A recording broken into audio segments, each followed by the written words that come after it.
You're a former professional rugby player. Yeah. And where did that start? When did you become interested in rugby? Was it on TV? Was it your family saying, "Oh, we're going to take you to rugby on a Sunday," or was it school? My dad played rugby growing up, and I think I nagged him for a while, and I said, "Oh, can you take me down to Hereford Rugby Club?" And he finally gave in and took me down to the club, and then what Finally gave in. proceeded finally I'd be gave in desperate because to try and get my kids to go and play some sport. yeah, I think he was. I'm not sure at the time, but he was a bit reluctant. But in the end, it turned out that he had ended up coaching me from the age of 6 until 13, and I just played rugby then 6 until probably, well, yeah, when I retired, 27, 28. So large portion of my life was based around rugby. Yeah. And yeah, so that was the kind of journey from playing in Hereford at quite a local level, and then just progressing through into more serious rugby and competitive rugby. And I was quite fortunate at the time because I played in the wrong age group. So I played in the I was playing in a year above basically for most of my life until I was 14. So I was always quite used to playing against people who were bigger than me and slightly more physically developed. And I think that really helped. Okay. Especially as I got older. That was just a coincidence. It wasn't meant to happen, really. It just happened. Okay. And was there any moments on TV that you saw rugby and thought as well, that's what I want to go to? You know, you're saying your dad eventually decided to take you. Was it just because he was playing and coaching, or did you see it on TV like the Five Nations, Six Nations, stuff like that? I was watching loads of rugby growing up. I was obsessed with rugby, you know. Just and rugby I or got other sport as well? I did lots of dance, theatre, which was kind of coincide with rugby, but rugby really was my primary focus. I think when I was around 12, my school teacher, who was very influential for me, said to my parents, right or wrongly, that, you know, Ollie's going to play for England.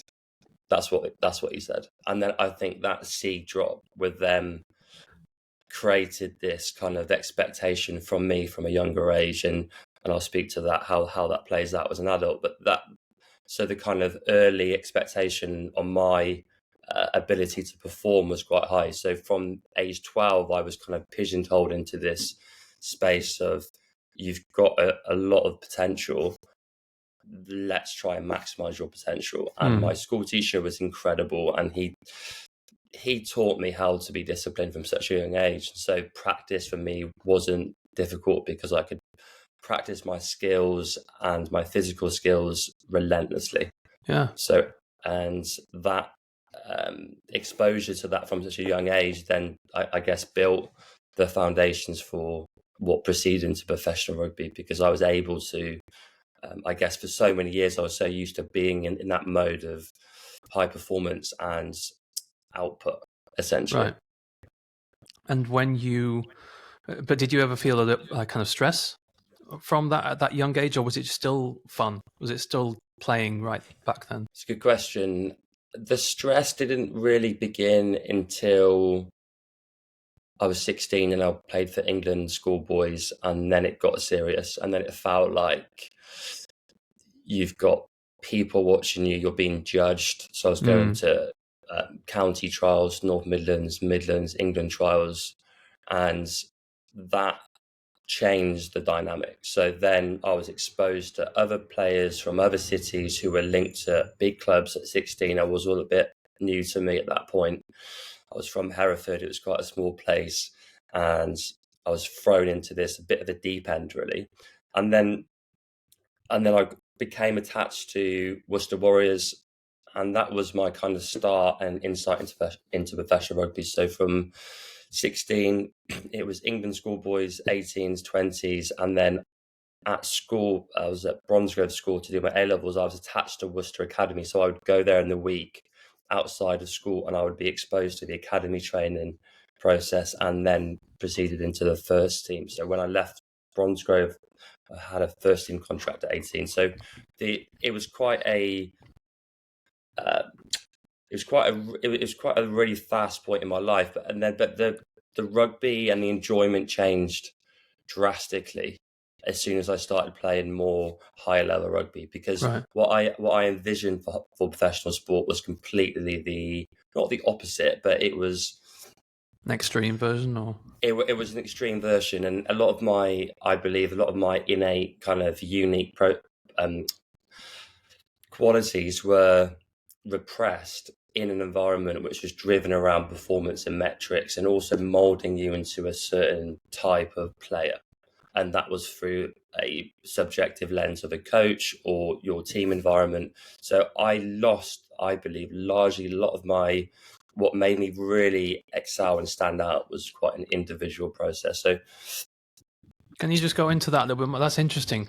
So are you saying that you you had certain traits that maybe were kind of muted a little bit, and do you feel you had to do that to almost get picked, or to go along with the flow of everyone else?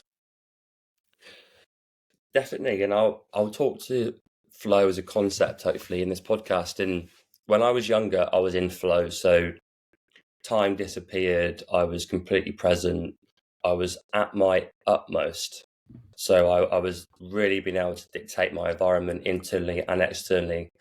When I became involved in more professional settings, it felt like the structure which was imposed at that age was too rigid, and the kind of like Western approach to everything we do is very part driven. So it's very much around be a super specialist in your position. So for me, scrum half, it was doing my basic skills to the best of my ability, but then that kind of leaves out a lot of the intuition and a lot of like the freedom of movement, the creativity of being a and the scrum half. play. Exactly. And then the physical training reflected that. So I went from school where I was doing weights, but I was really doing gymnastics and movement and rowing and swimming and running and jumping. I was doing lots of different things, parkour, breakdancing, everything. And then moved into a more professional environment, and then I found the gym. But it wasn't a gym like I'd found it. It was a very overly conditioned sense of trying to change the physical makeup. And it was very much around heavy It's like lifting, a metrics. spreadsheet version. Just this is what you're going to do every day. Is it that kind of thing? Yeah, that's it. Like you would be in a pod, or you'd be one-to-one with someone in the club who would take you around the gym space, and they would go through all your exercises, and they would, like a teacher, they would mark down your weights, and then the idea is that you would improve that. So then I was introduced to huge amounts of food from such a young age, and my size was always up for a discussion. So coaches and teachers would say I was slightly too small, but they had no idea around the natural development of humans, because we don't develop fully until we're 25. So they're making their opinions at me at 15, saying I was too small. So what happened then? I went into a phase of protein shakes religiously, loads of consumption of food, loads of weight training, and then that played havoc on my ability to move and be in space. Okay. So my dexterity as a human, but also as a rugby player, diminished greatly. And my dad he'll still talk about to this day that how he feels like that the gym culture ruined is quite a strong word, but ruined my freedom of play and my ability to move, essentially, because I was much heavier. So I was 10 kilos heavier. I'm probably 82 kilos now. I was 90. Wow. Around there. So I was fluctuating between this point. I had a bad injury for about a year, and they just threw me in the gym.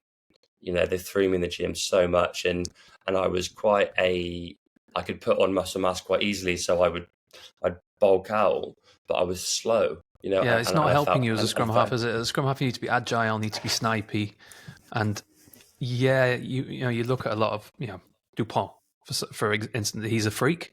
He's huge, but I think he was just kind of born with that. I mean, obviously he does S&C and he will do weights and stuff, but maybe there needs to be some kind of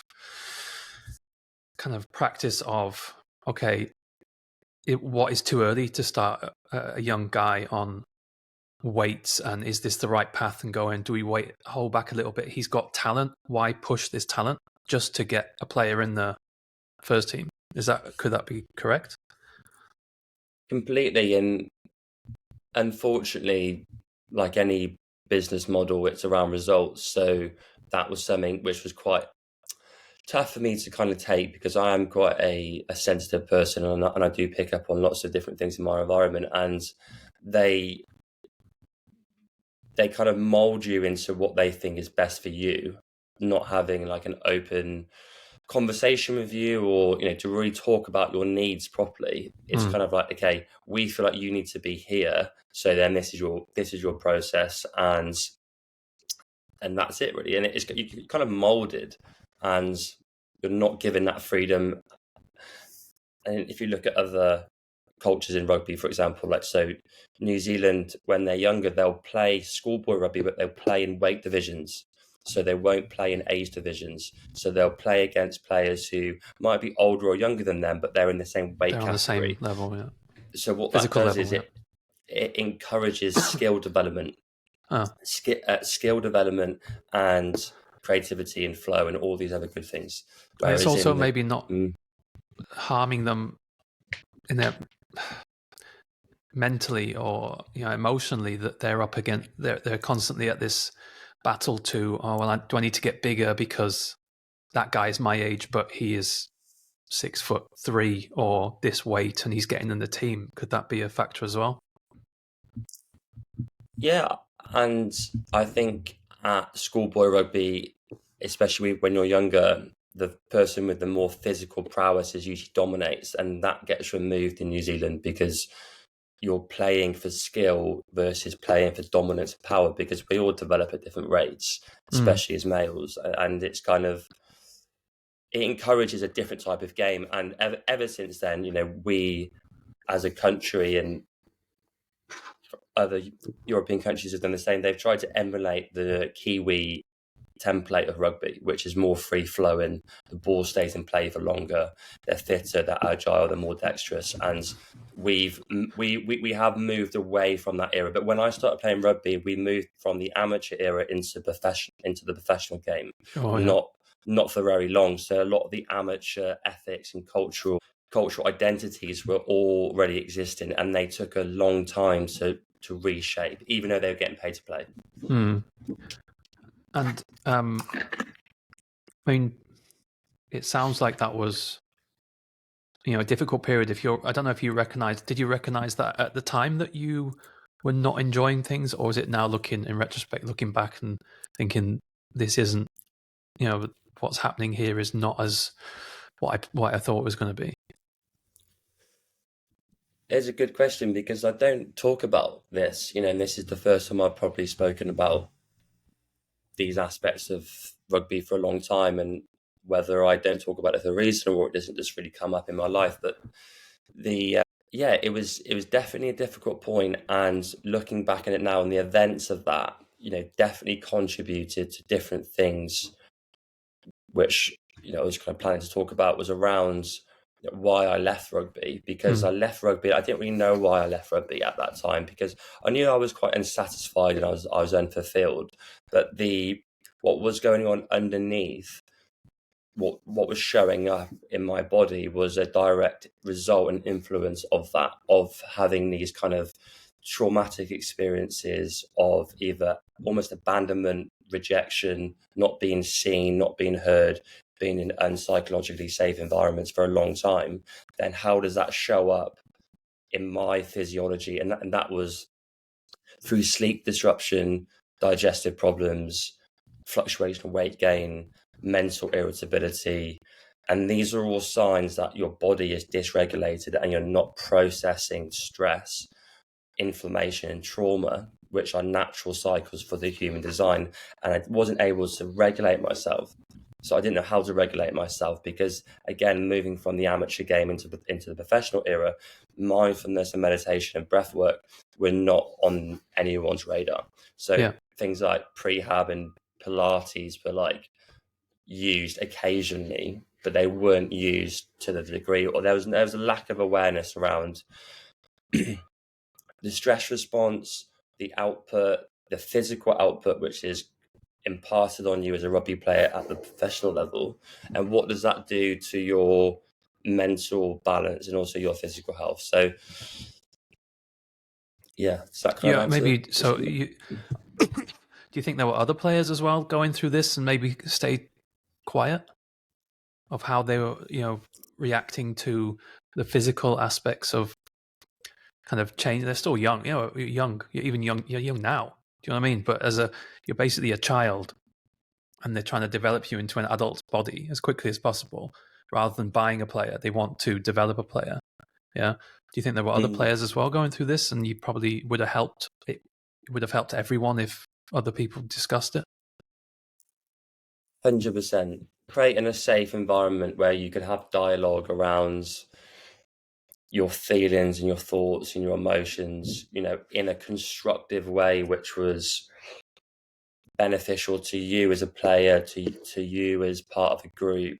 And there would be threads of commonality between that. And, we're all human beings. And if you put anyone in that environment, which is very high stress, which is really around physical combat, where the nervous system is preparing or perceiving action all the time. And it's not just you're getting an email through your inbox, which might trigger you.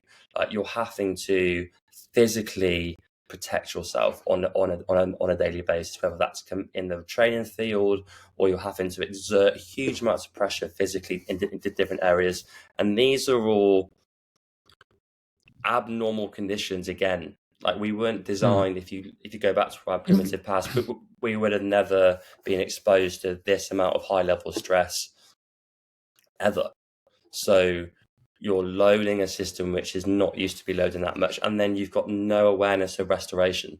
So there's no relaxation process, there's no balance process. So all you're doing really is driving people and athletes and players into a very sympathetic response, which is basically fight, flight, or flee, and it's driven day in, day out. Yeah. Because it's a performance-based business, so the business needs to make money, and if that's at the expense of people's mental health and physical health, then that's where I was at that time. Hopefully it's moved on since. And I see threads of ex-players who I played with. So Callum Clark, for example, was at Saracens. I see he's doing some high performance psychology work at Saracens at the moment. So we're moving into a new era, but it's a very slow change. I think it will be a slow change. The results are the first. They want results first, don't they? They want to obviously include things that will help results, but if it takes 10 years, some owner will say, "No, we need to. How can we do it quicker?" That kind of thing. So you obviously, you retired at 27. Is that correct? That's correct. Yeah. Which is obviously quite a young age for a rugby player. So obviously that felt like the right time for you. What was your first instinct what did you start doing as soon as you just made that decision? Was it, okay, shall I just have some time to reflect, or was it, I need to just start on something? Fortunately, throughout rugby, I've always kept my hand into education. So when I was 18, I did my personal training course. I did Open University.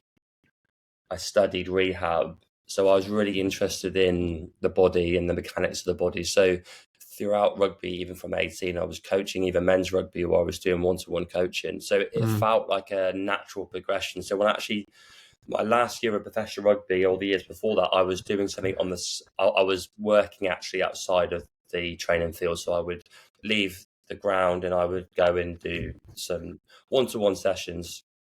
So that was like sparking my interest. And then I left the rugby and then I moved into a physio environment in Clapham called Balance Physiotherapy. And then that was the kind of start point of me understanding more around recovery, rehab, injury processes on the more physical level. And then I just got really passionate around the body, and then also in my own personal experience, my own self-inquiry around regulation and my nervous system and wanting to return to Ollie previous to professional rugby, which is less around metrics and results and high impact and weight training, to move back into movement training, into gymnastics, creativity as well, kind of into creativity and lots of creative exercises. And that was a catalyst, really.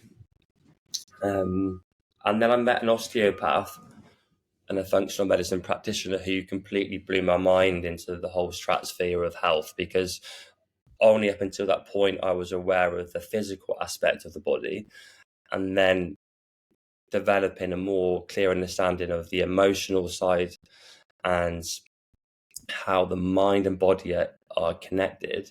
That was the turning point into me understanding, or beginning to understand, the holistic nature of human beings, but also my own symptoms that I've experienced through rugby, as I touched on with the disruptions in my own biology, that it became a platform for me to self-investigate, essentially, to find out what's happening in your body affects your mind and vice versa. And are there ways, tools and frameworks that you can implement to find some more capacity and space within that? So then my teaching techniques began to evolve into helping people, not just on the physical level, but giving them different practices and insights into how to really feel and think and interpret in a slightly different way. So that was the catalyst, I think, was the kind of insight into the mind-body connection. Yeah, and this is perfectly going into what you do now with your company, Mindful Elements. Like, I don't want to get the name wrong. Was it a clean break though from? Was it a kind of? We hear this a lot about rugby players, or any athletes, and it's almost like a grieving process when they finish their athletic career as a professional athlete. Was that for you, or was it just no? Now is the right time for me to retire, and I want to go on to something else. I think it felt like the right time. It probably felt like the right time for a long time, and I had a very frustrating experience with professional rugby as a general statement, because my performance and my input was so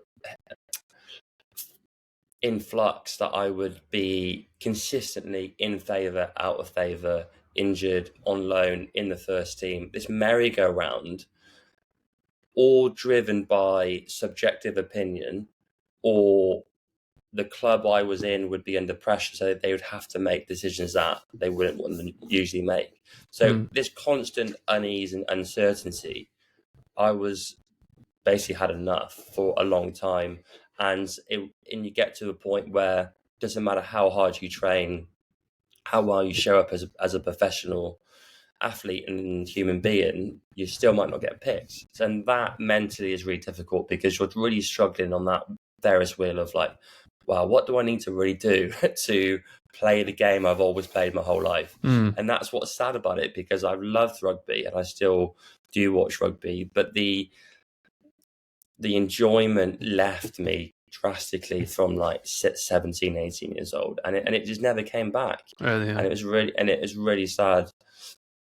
So I felt really ready, and I felt ready to leave that environment, and there was opportunities to continue at a slightly lower league club, and money in rugby is not great unless you're an England international or you've played 100 plus Premiership games. So you're really in quite a narrow field, and it's really difficult to even get those spots, because everyone still wants to be a professional rugby player. And I think,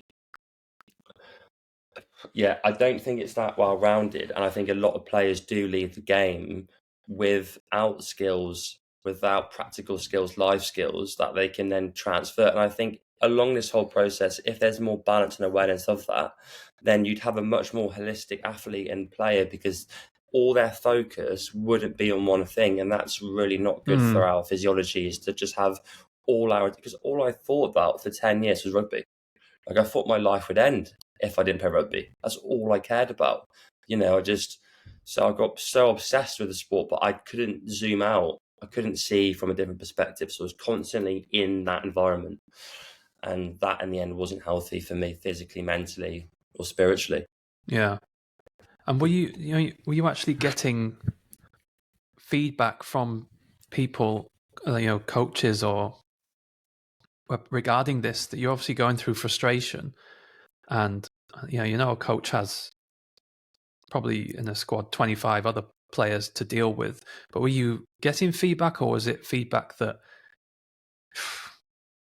you might not think was true to just keep you kind of in place? Or you know what I mean? Were you actually getting any emotional feedback? Was it just the kind of data driven, you need to do this better?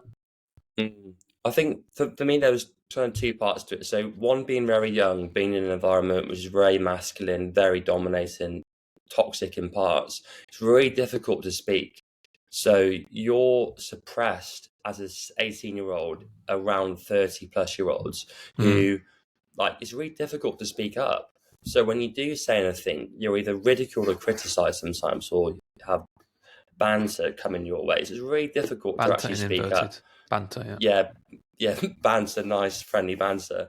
And on the coaching level, and this is a blanket statement to the coaches I've worked with, but largely all of them are very emotionally unaware. So their inability to really detect how you're feeling was diminished, but also my inability to speak up. And I'm not going to say I would leave it a long time, and I try and speak, but it was difficult, and I was young and I didn't have the tools to speak like that, this, and say how I felt. So kind of just people pleased, and which is something I've had to really work on, is like speaking up when they're in uncomfortable situations. And that was a large part of my life. That's what most players do. You're sort of yes men, and keep your head down. You try you keep your head down and you put on the smiley face, and everyone wants to be Mr. Positive. But really deep down, you're really peed off that you haven't played on a Saturday.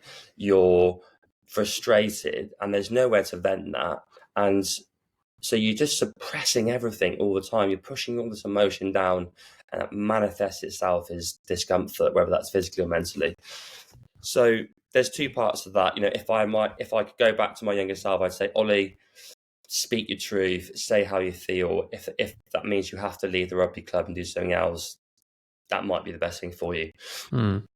In that, if you're a coach, a mentor, and you're looking after young players specifically, you need to have an emotional awareness toolbox, because if you don't, there's going to be no dialogue between this young athlete or young athletes and yourself. And you'll always have this disconnect of teacher and student. And that's when it kind of breaks down, because you don't build rapport, you don't build connection. And, and that's why my school teacher at school and my dad, to a large extent, were far better mentors for me than professional, quote unquote, world-class coaches who have coached international teams but have no ability to talk to you on a very human level. Do you think your father and your school coach, I don't know what your father did as a career, but the teacher obviously has this potentially a holistic way of teaching? Do you think that helped, where it was both emotional, how to speak to people, certain people, and also just to play the game as well, rather than maybe some of your coaches who are just, this is how it gets done? Definitely. And even 10 years ago, like, mental health wasn't a thing. It wasn't something you'd really speak about. It was a sign of weakness and vulnerability. So there's no dialogue around it. No one understands. No one understood. We're so disconnected from the mind and body and what's happening between those two fields. And as a coach in that environment, they have a job, they have a premise, they also have a target on their back. They've got a short window in this contract. So emotionally supporting a young player is not on their high agenda. So, and that's, in my opinion, ludicrous, because what happens is the club or any facility, in my opinion, is born from the grassroots level. They're your kind of foundations. That's the energy which is going to continue after your top players come and leave you. So unless you develop that and you nurture that, you're never going to succeed fully. So do you think there's a kind of, I mean, look, I've never worked in that rugby environment, and you've stopped playing for a number of years. Maybe there is someone doing this. Hopefully there is someone doing this, especially when, you know, young lads and girls, when they go into from an academy team or a younger team into the first team squad and they're 18, hopefully there is some kind of framework in place where that is it kind of is a child. It's not, you know, maybe they're 18, but they're still very, very young, that someone is there and someone understands that this person needs to be looked after a little bit. I mean, hopefully that is in place, and if not, maybe that's something that could be looked at.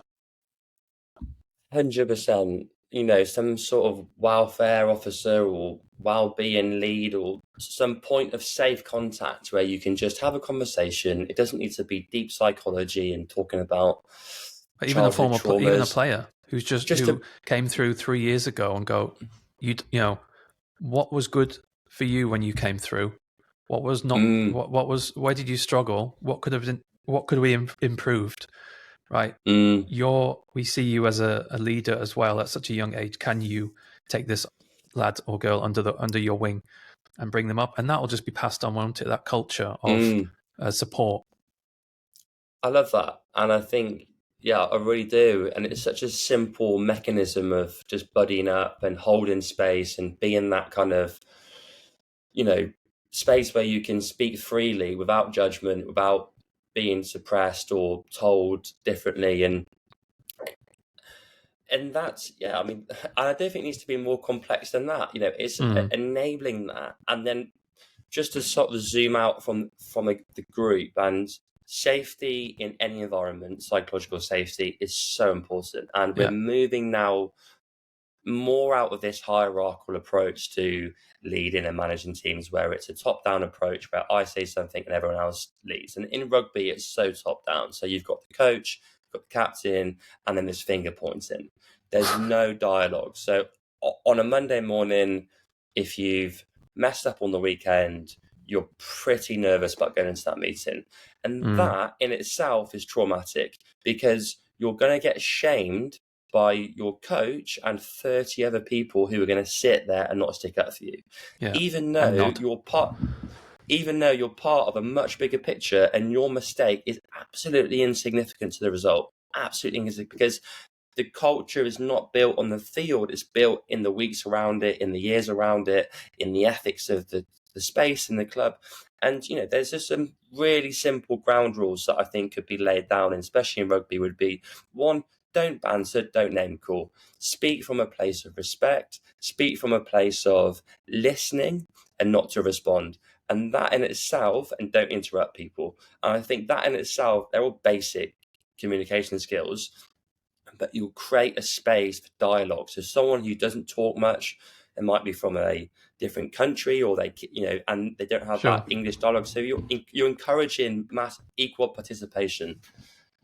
And it sounds so simple. You know, they do all these complex things with different models and S&C models and performance models and data metrics, but fundamentally you've got human beings who need to achieve something. And in order to achieve something, they need to be communicating, and they need to be feeling safe, happy and healthy, to then put their best into something. And if they haven't got that, we're going to be fearful, vigilant, disconnected and dissociated. So, and maybe you might feel that way coming out of sport as well, because that's all you've experienced in, you know, if you're so involved in sport for those years, maybe you're coming out and how do you interact with people? You know, this whole banter thing, you know what I mean? You're just kind of, how do I talk to people normally without taking the piss out of them?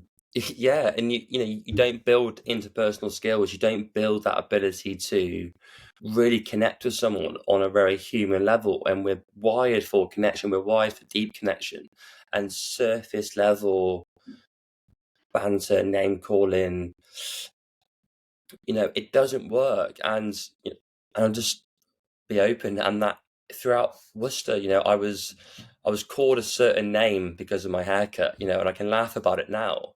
But when I was only short back in size. It wasn't anything drastic. It wasn't like a Mohican and what people are, trying to wear now. But that in itself, at such a young age, I had no identity. So I was called by this specific name, not my name. That's not my name. So then the coaches, not all the coaches, but a few coaches, and this is what really annoyed me, because the coaches started saying this. And if anyone listens to this, you might perceive this as not a big deal, but it is a big deal because I was young and I wanted to make an impression in this environment. So calling me by a name removes my identity, my self-respect, and your respect for me, whether you think it's a joke or not. So that was the one example of other players, unfortunately, receiving, I would say, worse, quote unquote, things happen to them, or, shaming is the word. I think we shame a lot. Yeah. We want to highlight someone's small intricacies or small, I don't know, foibles, and it sticks, doesn't it?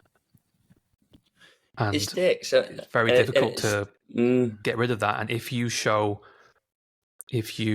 push back on it and fuck off, then they'll carry on doing it because it might wind you up. Yeah, and you saw it, and it's completely true, because if you did speak truth to power and you did say F off and you said get out of my way, sometimes it would work. Sometimes it's like, it's very an primal animalistic thing when you do step up to someone physically and confront them, and that does dissolve it. But why should we have to get to that point of even that point? Like, it's so not necessary, and it puts a slant on that slide, of rugby culture in general, not just at the professional game, but I played at probably 10 loan clubs, and, there were a few cultures which I think got it right, and there was a nice feel about that, we played hard, we trained hard, but we were friends, we were really good friends, and there was no shaming, and there was exactly no belittling and no putting down. This put down culture, I think, is, at the root cause of dysregulation, disruption in all groups, in business groups, in teams.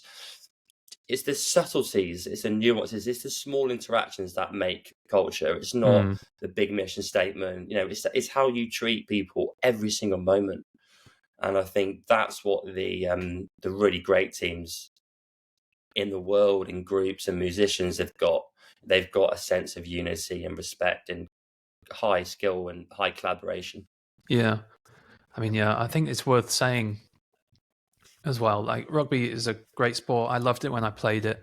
I didn't really experience, actually in cricket, I found it more of a bullying culture than rugby. I don't know why that was. But, obviously these are your experiences. I don't want to like paint a picture of rugby in general being, maybe it's improved. I hope it has improved since you stopped playing, which was, I'm guessing, 7 years ago. So, yeah, I don't want to. I hear you, but I don't want to also kind of people to listen to this who might be a player. Like yesterday, when I spoke to Jake Heenan at Bristol Bears, I couldn't imagine him being that way. Just the most decent person, respectful, asking me questions about my life. I'm like, why are you asking me? I'm nobody. You played 100 times for Bristol. You're a great player, decent guys. So I hope that culture isn't there as much. I hope it's being stamped out. Also, I think there's a reason it's there, and I think it's because those people with that banter are struggling themselves, and they're saying it so they don't get picked on. That there's something there that they feel, I need to assert my authority, so I'm not going to get ridiculed. Maybe. Definitely. And I think my experience is my experience. It's not a generalization. It's again, just to kind of touch on, I moved into the game when it was just 5 years, I think, or so into the professional era. There's hardly anything, there's so much back of the bus mentality. Literally, that was like that, all the senior players would be at the back of the bus, the young kids would be making tea. So like it was that mentality. So it's transitioned a lot. If you look at the England team now, most of them are in the age of 25. Yeah. Younger players are better than older players, and that's taken a while for it to come through. So we're moving in better directions. It also, I guess, is on a personal level. I just wanted to disconnect myself from all things rugby for a long time. Sure, yeah. So I have this question comes up: do you miss it? Do you want to go back to it? Occasionally, and I just give the same response mostly that it was the right time for me, and I kind of had my experience in rugby. And if I was to do it again or give advice, I would really welcome speaking to younger players. I think if it was ever relevant, and just to share my experience, and maybe I will work in a rugby environment again one day. Who knows? But I think it's a bit wider than actually rugby. I think it's a cultural epidemic, and I think it's also when males specifically gather in groups, because we are the most powerful people when we get together, and it causes huge amounts of disruption. And I think it's just being aware of the power males have in a group, and it's just being able to just have a bit more containment around that interaction with everybody. Yeah. Okay, so let's change tack now. Let's talk about what you're doing in present day. Seems like from outside looking in, when I look at what you do on LinkedIn and your website, this seems to be your kind of happy place. You seem really content. Tell us about what you do nowadays and what you offer with your company. Thank you, Craig. And I really do feel like it is my happy place. It's been an extension of my passion in one-to-one work, but also largely what I've spoken to is a reflection of that. And I'm really passionate about creating spaces which are inclusive, and they evoke positive change and impact through inclusivity. And my facilitation and people who I bring into the space, which is driven around well-being and high performance, it's really how do we can create a container for positive change, for growth, for individual and collective growth to happen. And so that's been such an underlying passion for me. It's a subject I'm continually trying to improve and refine, and just to really invite people into a space that I'm holding for them to feel like it's home, that they can come, they can be themselves, they can try some new things. There's no expectation. There's no specific outcome, like you have to perform in a certain way. It's your experience, and you take exactly what you need. And if it doesn't land, that's absolutely okay. It's your experience, and it's given people that space and freedom. And so the evolution has been, over the last couple of years, it's been moving into more group work, and it's been based around how well-being meets high performance, and how having a more insight into ourselves mentally and physically, that creates more space into our optimal levels of function and performance. So it's kind of marrying up these two worlds, one being around flow state, which is this state of optimal consciousness that we can be completely absorbed in a task, and that we can focus wholly and we can be at our absolute best. But the conditions for that are quite specific, and flow is a practice in a state is very energy costly. So it's a state we can't stay in for huge amounts of time, probably 90-minute cycles a couple of times a day. And to be able to perform at our best and access flow, which is this state of optimal function, or the zone of optimal function, we have to be able to restore and relax and replenish. And that's where mindfulness is the offset to flow. So mindfulness is a practice, flow is a state. Okay. So we use mindfulness to flush cortisol, to reset the nervous system, to then give us more opportunity to access flow, whether that's in a professional or personal setting. So I've tried to combine, and I guess working in the corporate space, it's giving groups and individuals an experience of well-being and rest and replenishment and being able to leave your everyday environment, but also health through play, creativity, and this ability to really use our skills to the utmost to get into flow.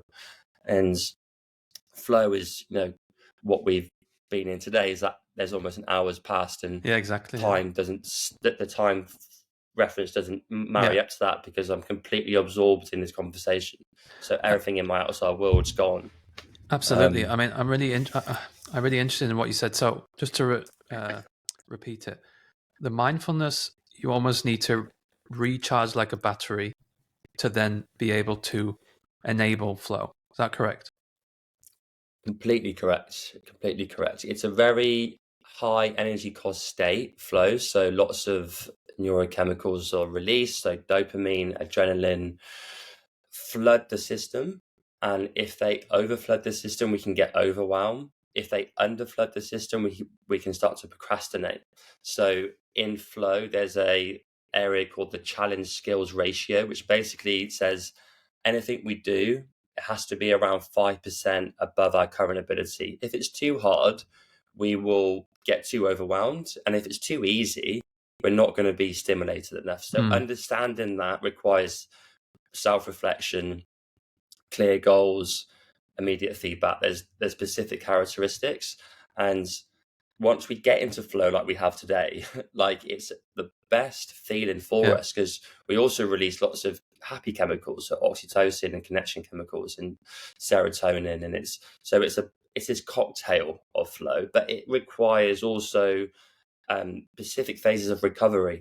So there's the stage of struggle, which gets you into flow, and then you need a stage of recovery, and then you go into flow, and then you need another stage of replenishment. So it's like almost on, off, on, off. It's just like a 4-part cycle to the whole experience of flow. So mindfulness is a tool and a framework to basically flush stress out the system and to recover. And that can be through time in nature, having to dedicate time to yourself, not on devices, and having downtime, journaling, breath work, movement, cold water therapy, social connection.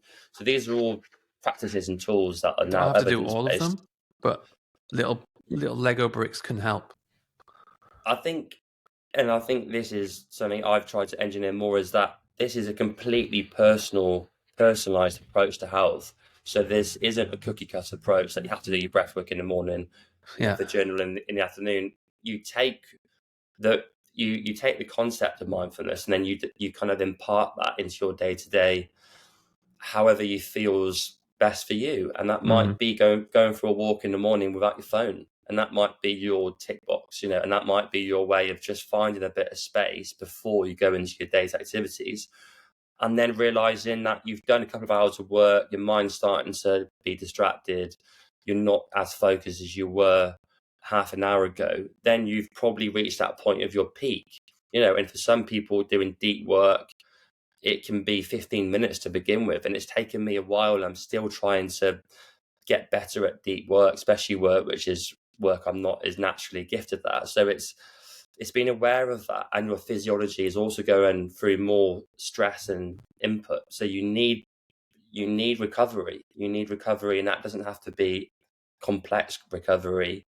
It might be a walk in nature. It might just be sometimes yourself talking to a close one on the phone, or a practice of movement or breath work, or something around that will give you that offset. And so when did you, cause I know you've obviously been, this isn't like you stopped playing rugby and gone, I'm going to go straight into this, start this company. I know there's been this gradual learning and probably searching for what you are interested in doing. But when did you decide, okay, this is the company I want to, repeat where we can find you as well, the website, so people can go and have a look. Thanks, Craig. It's mindful-elements.co.uk. Okay, I'll put a link in the description as well. So when did you decide, okay, I'm going to start this, and in what context? Is it with other people? Is it yourself? You say it's group work. Is it mainly for members of the public? Is it former athletes? It's been a mix for the last couple of years. So my other the venture started about 3 or 4 years ago with a company called the Human Program, which was a educational course for physios, personal trainers, and therapists, where I created a holistic course which involved someone who did gut health, sleep, mind health, performance, breath work, and these were all individual facilitators that came, and we created this program called the Human Program. So that started, which was successful. We did a couple of courses, and then through a business disruption with a partner, the business folded. And then over the last 18 months, I've zoomed out a little bit and I've moved back more into community work. So I've done a lot of community events which aren't corporate events, which give people access to this experience. And I facilitate on these days, but I really co-facilitate. There's a group.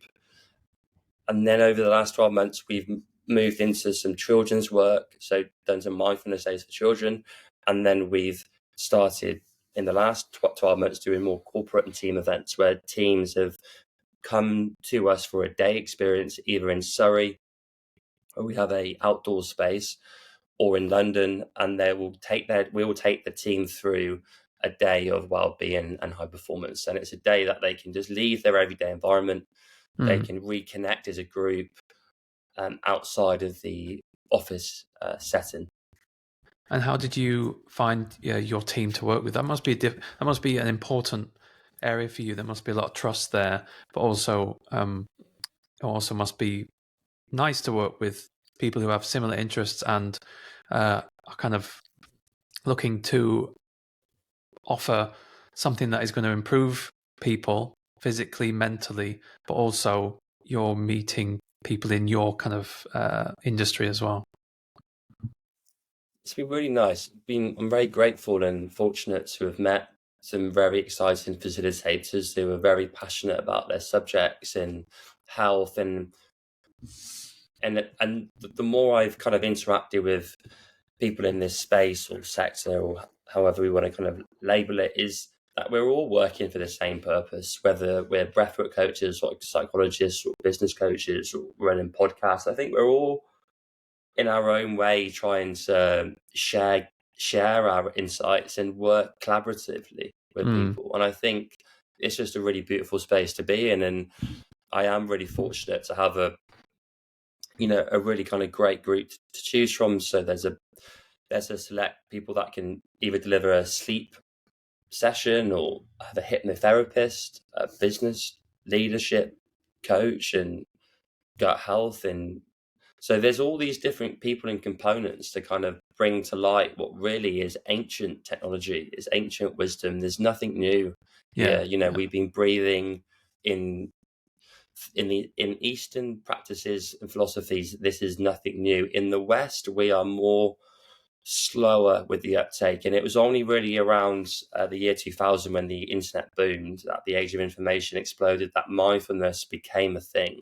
So Western science and research took mindfulness seriously, but it's only been for the last 20 odd years. It's really not much in the West. In the Eastern philosophy, thousands of years. In the Western approach, we're more left-brained, so we like to see details and logic and data. So it's being supported now by, I think there's like a couple of thousand research papers on mindfulness. So that it's an ever-growing field, but it's still quite new, even though it's old. So it's there's a parallel with rugby. You're talking about rugby and mindfulness at the same time here.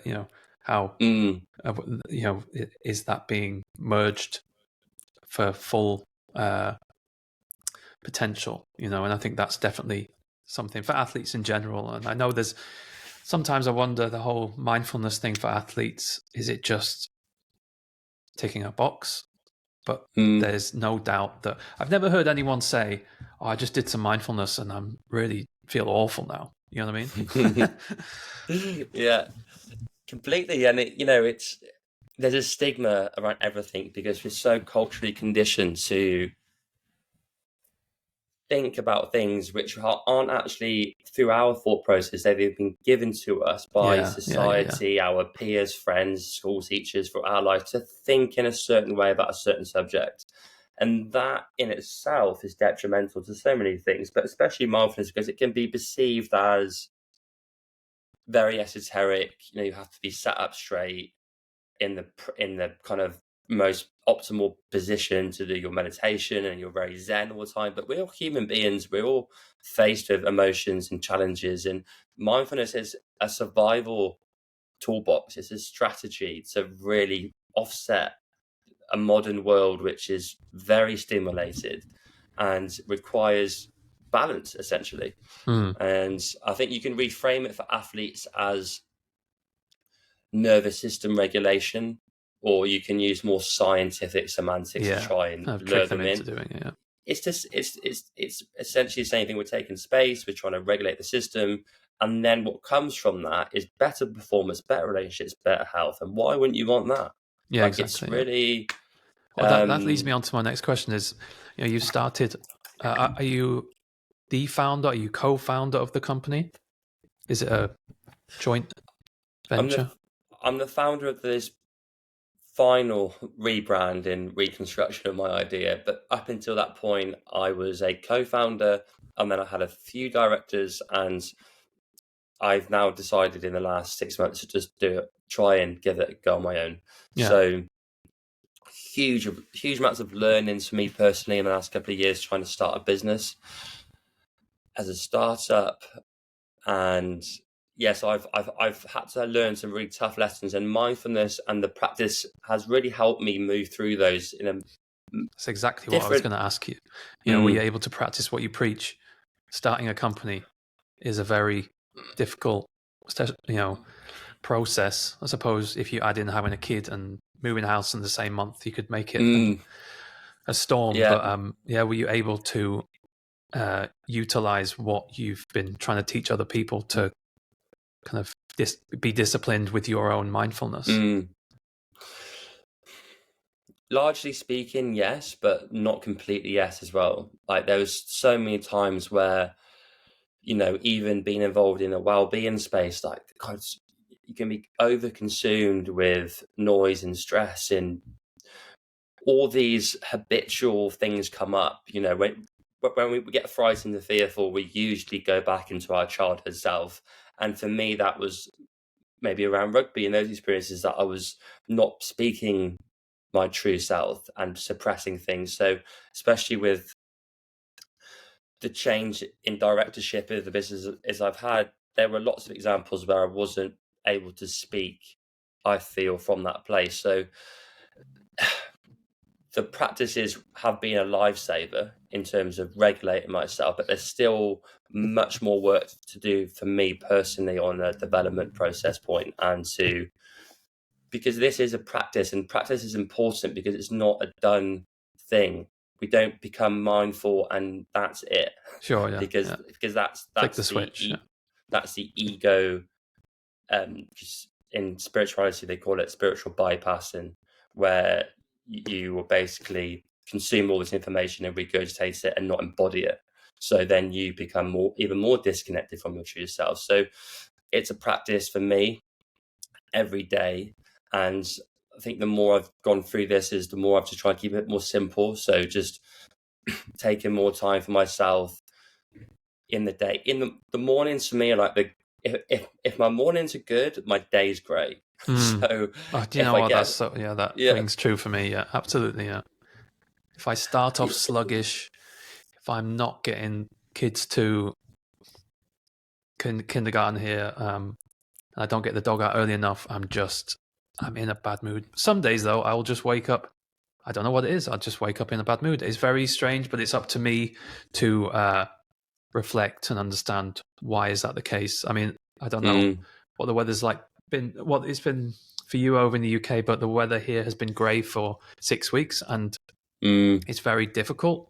But to kind of get out of this groggy, grey, having a cough for 6 weeks, but you just have to you have to stay positive. By the way, I am not someone who practices what they preach regarding mindfulness. I need to do more, and what you offer is, I feel, the kind of thing that I would need to go to, and my wife need to go to, either together or separately, to just kind of reconnect. I'm really interested in what you offer about the play aspect as well. Can you talk a little bit about the play side of it?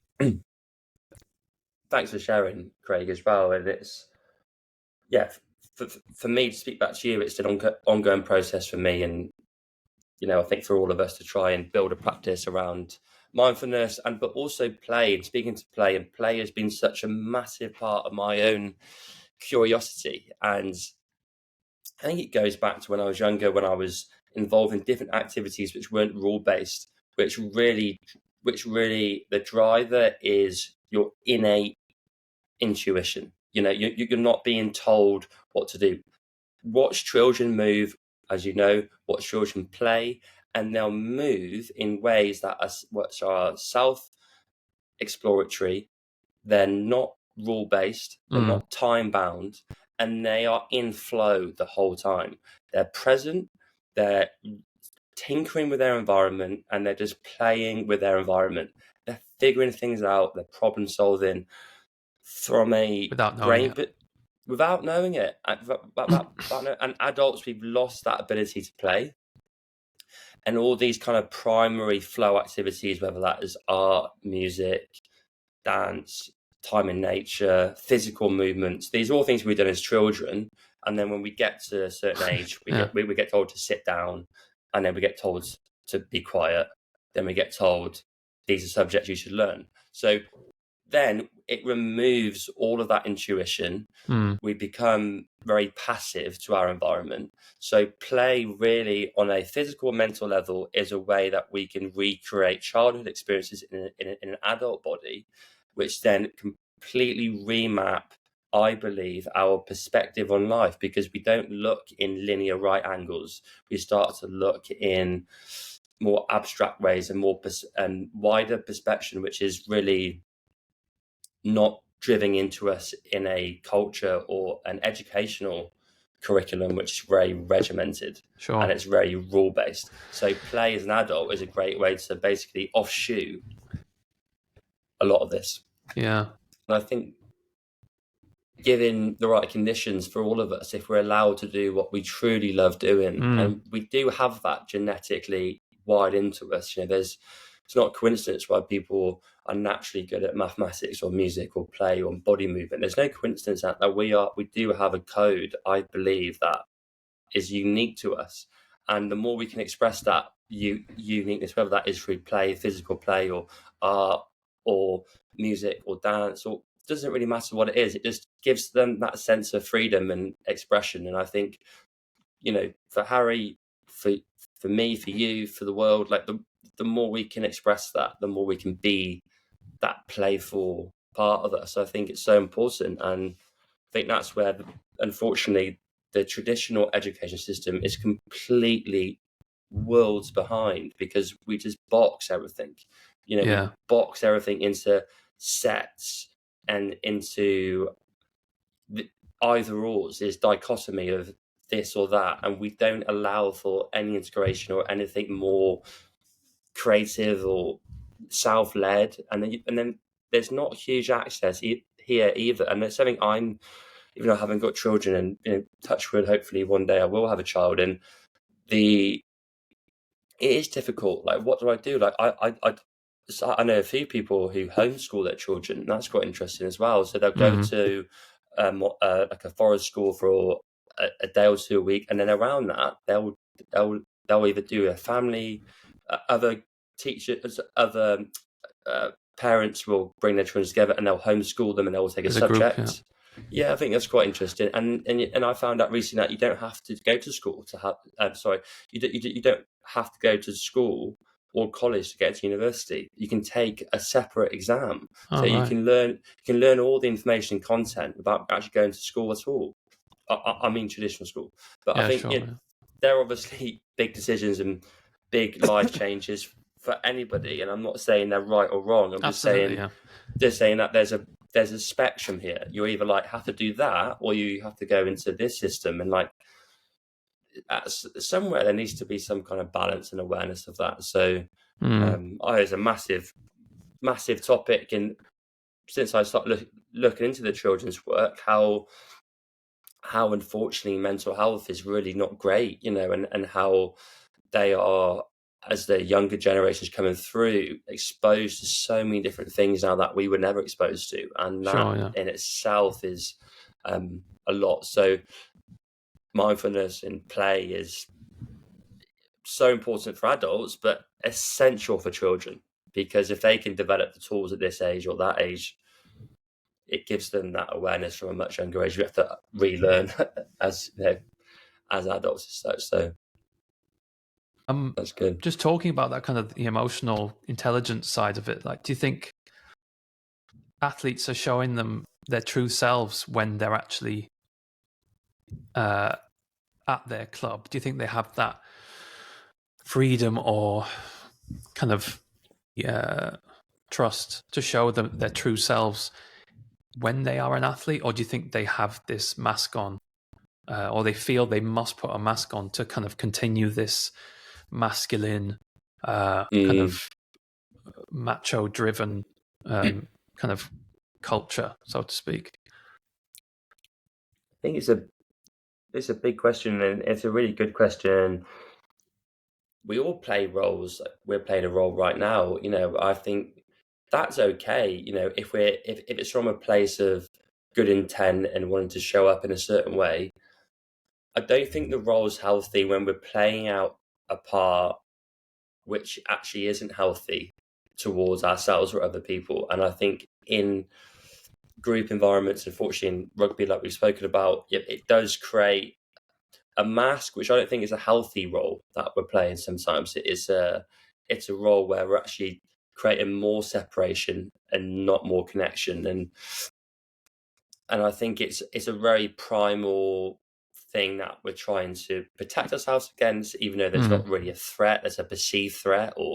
So we all have aggression, envy, narcissistic traits. Like, we're born with them. Like, that's how we survived in on the savannah, going through really unrelenting conditions of how do we survive. Like, we have these traits. We're comparing all the time between something in our past to something in our present, and that's what keeps us alive, because we have to make that distinction. Sure. Yeah. So we have those qualities, but the thing is, when we're not aware that we have them, and we still play them out, and we potentially know that, and we still play them out even more, and that actually just creates more.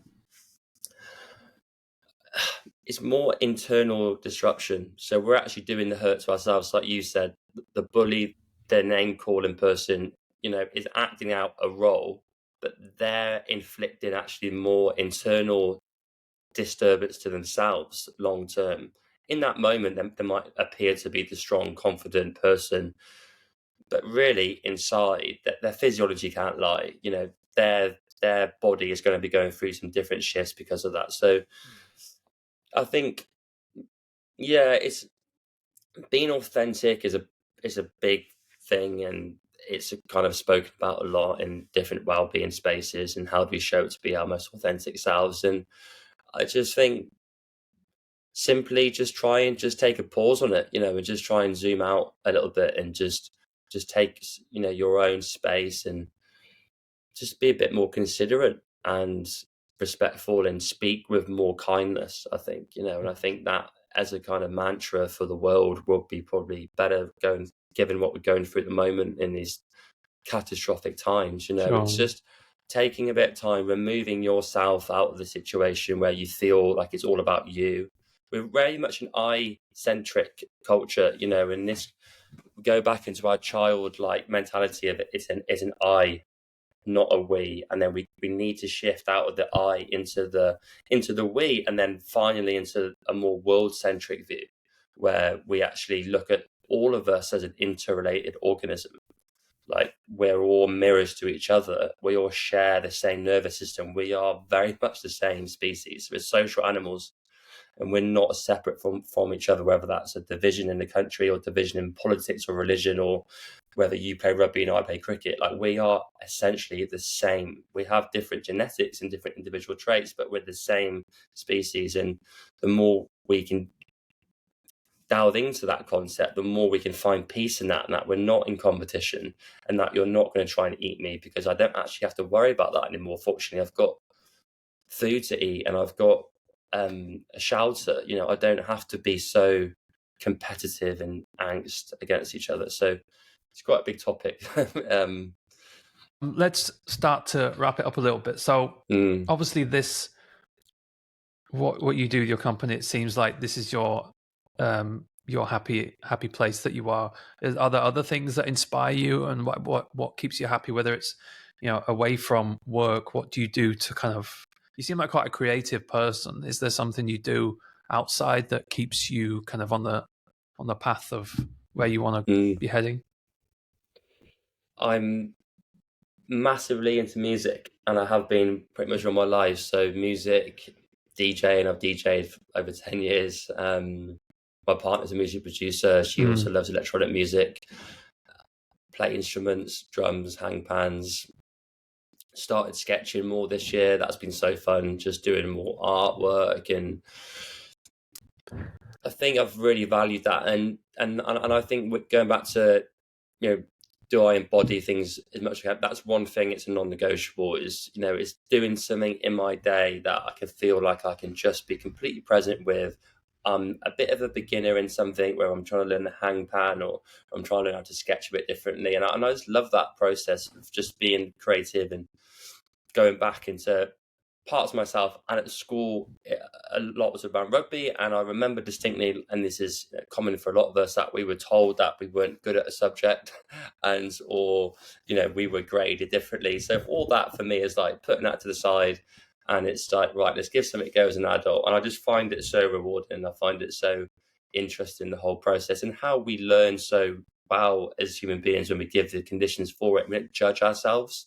We don't say, oh, that was not good practice, or that wasn't as good art diagram that I'm trying to copy off from something. It's just the process of it. And then over time, it's amazing. I mean, I'm no expert at art or playing the hangpan, but it's amazing to see what we can do when we just let go of that expectation on ourselves. Yeah, it's another form of flow, isn't it? Of just kind of being present in the moment and just exploring what you enjoy doing. Is there any books that you have read recently that you you felt I've improved myself, or I could learn from recently? Good question. I'm not sure if you can see my shelf, but the pretty four on the other side as well. And I've been absolutely book mad, to be honest, over the last couple of years. And when I've started to go into these subjects, I find it so interesting, and I just find people's perspectives so interesting on their experience with the people like Rick Rubin. And there's so much that we can experience. And I think I saw somewhere, like, when we read a blog, it's basically someone's research and experience of like a couple of months. If you read like a slightly longer document, that could be up to a year. When you read a book, you're essentially downloading 10 years of experience. It's amazing. Like, just to know that, it's like a book might take you a month. It's depending how fast you read, maybe less, maybe more, but you're getting 15 years of knowledge and insight into one book. I'm like, why is it amazing? Like, Yeah. So I just think there's so much at our fingertips. Yeah, and I think however we consume that, so whether it's auditory through audiobooks or reading, and I think actually reading is really good for us. But again, if you can just read 10 pages and you want to do the rest of the audiobook, that's great. You're still downloading all this rich information. I'm just looking around, and I think one of the instrumental books that I started with was a book by Matt Haig, and it's called Notes on a Nervous Planet. And I think that was one of the first books that I read. And I think that was the insight into just understanding a little bit more around the current conditions of the modern day world, and how as human beings we've not de-evolved, but we've definitely evolved in technology and different things, but we're still trying to really find ourselves in this kind of world. So that was a really great book, in terms of, I think, really good people to lean into. So Eckhart Tolle in terms of more spiritual context. Peter Levine, who talks a lot around the human animal and the nervous system and how we store a lot of our energy as like compressed energy and how we can discharge that healthily. I think it's a really good insight off the top of my head. Joe Dispenza for more consciousness, understanding thoughts and feelings. And then flow, I've taken a lot of inspiration from Mihai Csikszentmihalyi, which is a Australian physicist who did one of the biggest studies on flow. So that his book is great. It's called Flow, and a guy called Stephen Kotler, who's got a more up-to-date version in America, who has the Flow Research Project. So many resources. Looking at the Brené Brown, also great. Yeah, and I think in that as well, I think the one thing I've learned is, we can consume all this information, but I think the important thing, if there is an important thing out of all of this, it's the embodiment process, and it's like, how do you take some of these learnings and integrate? And I think that is the practice. It's, taking these wisdom keepers and all this information that's been passed down for generations into a tangible space for you and others in the world around you. So yeah, big fan of books. Really am. Yeah, big fan. They've been so inspirational for me personally. Awesome, Ollie. Thanks so much for your time. Really appreciate it. It was Pleasure. It was longer than expected, but I really enjoyed it. Me too. Thank you, Greg, so much. And I feel always very grateful to be able to just speak about things I love and my experiences. So thank you so much. Yeah, no problem.